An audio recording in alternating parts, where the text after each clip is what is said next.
County in southeastern Massachusetts, south central Plymouth County in southeastern Massachusetts, northeastern Newport County in Rhode Island until 6:30 p.m. Eastern Daylight Time. At 2:27 p.m. Eastern Daylight Time, Doppler radar indicated redeveloping thunderstorms producing heavy rain across the warned area. Up to 2 inches of rain have fallen. Additional rainfall amounts of 1 to 3 inches are possible in the warned area. Flash flooding is ongoing or expected to begin shortly. Hazards include flash flooding caused by thunderstorms, rapid rises of small creeks and streams, as well as flash flooding of urban areas, highways, streets, and underpasses, as well as other poor drainage and low-lying areas.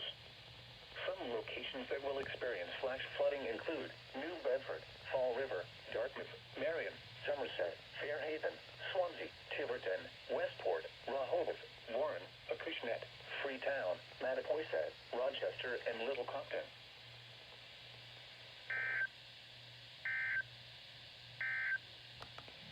Severe thunderstorm watch number 6.